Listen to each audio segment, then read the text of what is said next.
প্রশাসনকে বলতে চাই, সবেমাত্র ডক্টর মোহাম্মদ ইউনূস বর্ডার গার্ডের পদক্ষেপ নিয়েছে, ভারতীয় মানচিত্র দাবিদার করছে, পূর্ণ মানচিত্র পাওয়ার দাবিদার করছে। তাই ভারতের গণমাধ্যম মাথা নষ্ট হয়ে গিয়েছে। তারা বলতেছে ডক্টর মোহাম্মদ ইউনূস থাকলে নাকি ভারতের সমস্যা হয়ে যাবে। প্রয়োজনে ডক্টর মোহাম্মদ ইউনূস সাহেবকে বাংলাদেশের রাষ্ট্রপতি করব, প্রয়োজনে বাংলাদেশের প্রধানমন্ত্রী পূর্ণভাবে আবার নির্বাচিত করব বেগম খালেদা জিয়াকে। বাংলাদেশের মধ্যে আরেকটি সুন্দর ইসলাম রাষ্ট্র কায়েম করব। বাংলাদেশ কোরআন মাজিদের আলোতে সংবিধান চালু করতে হবে। বাংলাদেশ সংস্কার করতে হবে অতি জরুরি, কিন্তু কোরআন মাজিদের বাইরে নয়। আপনারা যারা লঙ্কা যান তারাই হনুমান হয়ে যান। আপনারা কি জানেন না বাংলাদেশের আধুনিক রূপকার শহীদ রাষ্ট্রপতি জিয়া রহমান? আপনারা কি দেখেন নাই উনি খাল খনন করেছেন, গায়ে মাদা কাটি সব কিছু মিলিয়ে মাটির মধ্যে মিশে গিয়ে উনি খাল খনন করেছেন।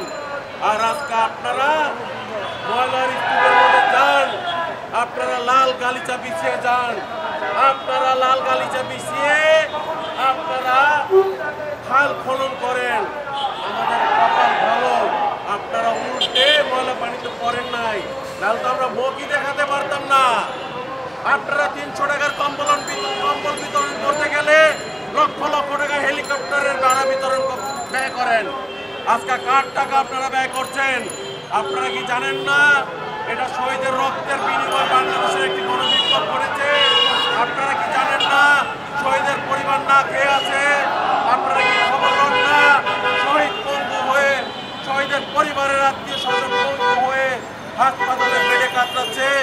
আজকে আপনারা হেলিকপ্টারে টাকা ব্যয় করেন, দামি দামি গাড়িতে টাকা ব্যয় করেন, কার টাকা ব্যয় করছেন? আমি সরকার যা করতেছে তার পথে আপনারাও হাঁটতেছেন। আপনাদের উচিত অতি সত্ত্বে কোরআনের মসজিদের আলোদের মাধ্যমে দেশে একটি সংস্কার এনে একটি সুস্থ নির্বাচন দিতে হবে, যেই নির্বাচনের মধ্যে আওয়ামী ফ্যাসিস্ট ব্যতীত সকল দলের অংশগ্রহণ থাকবে এবং ব্যালট পেপারের মাধ্যমে একটি সুস্থ নির্বাচন হবে। আগামী নির্বাচন হবে জনগণের নির্বাচন। আগামী নির্বাচন হবে দেশনেত্রী বেগম খালেদা জিয়ার মধ্য দিয়ে একটি নির্বাচন। আগামী নির্বাচন হবে কোরআন আলোকের মধ্য দিয়ে নির্বাচন। আগামী নির্বাচনে বিজয় হবে বাংলাদেশের ইসলাম। আগামী নির্বাচনে বিজয় হবে বাংলাদেশের জনগণ। আগামী নির্বাচনে বিজয় হবে বাংলাদেশের যত গণঅভ্যুত্থানের শহীদ আছে তাদের পরিবারের সকলকে নিয়ে একটি বিজয় আনতে হবে বাংলাদেশের, এবং বাংলাদেশের মধ্যে যাতে আর কোনো লুট না চলে, বাংলাদেশের মধ্যে যাতে কোনো আওয়ামী ফ্যাসিস্ট আর জন্মগ্রহণ না করে। বাংলাদেশের মধ্যে যেই লুটতরাজ চলছে এই লুটতরাজ বন্ধ করতে হবে। সামনে রয় মাহে রমজান, এই মাহে রমজানকে উপলক্ষ করে বাংলাদেশের যত সিন্ডিকেট আছে সকল সিন্ডিকেট ভেঙে দিয়ে খাদ্যদ্রব্য জনগণের আওতায় আনতে হবে। ইতিমধ্যে আপনারা দেখেছেন বাংলাদেশের মধ্যে সৌদি যাওয়ার যে বিমান ভাড়ার টিকিট যে মূল্য বৃদ্ধি করেছে, কারণ কি? এখন তো আমি ফ্যাসিবাদ নাই। আপনারা কেন মূল্য বৃদ্ধি করেছেন? আপনারা কেন মূল্য বৃদ্ধি করবেন? আপনারা অতি সত্যের মধ্যে 1 সপ্তাহের মধ্যে আপনারা এই সৌদির যে টিকিট বিমান ভাড়া এগুলো আপনারা মূল্য বৃদ্ধি কমিয়ে আনবেন।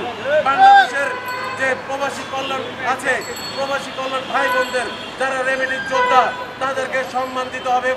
আপনারা এয়ারপোর্টের মধ্যে আপনারা যেই আচার ব্যবহার আপনারা এত সুন্দর করেন, প্রবাসী যোদ্ধাদের এটা কাম্য নয়।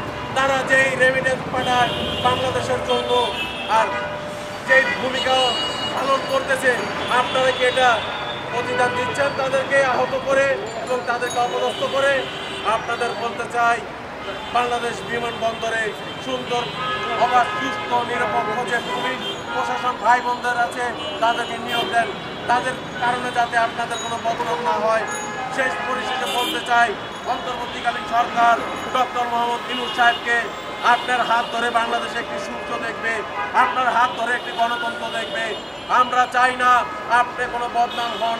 বিশ্বের বাজারে যেভাবে আপনার সুনাম আছে বাংলাদেশের মধ্যে আপনি একটি সুনাম অর্জন করবেন, বাংলাদেশের মধ্যে একটি সুষ্ঠু নির্বাচন দেবেন, যে নির্বাচন জনগণে খাবে, যে সেই নির্বাচন অতীতের স্বৈরাচার ব্যতীত নির্বাচন হবে এবং বাংলাদেশের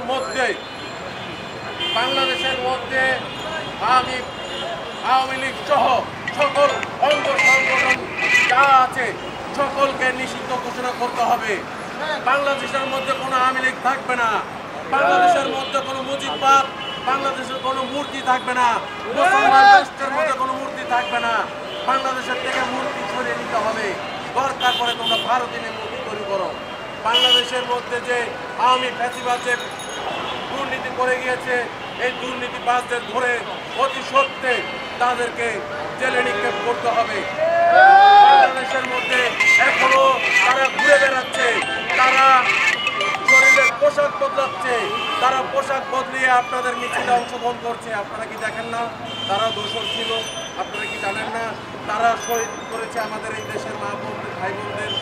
তারা বাংলাদেশের রাজপথ রক্তাক্ত করেছে। আপনারা কি দেখেন না? আপনারা কেন এখনো তাদেরকে আপনারা আশ্রয় দিচ্ছেন? আপনারা কি টাকার জন্য বাংলাদেশের রাজনীতির একটা গণঅভ্যুত্থান তৈরি করেছেন? গণঅভ্যুত্থান তৈরি করলে গণঅভ্যুত্থানের রক্ষা করতে হবে।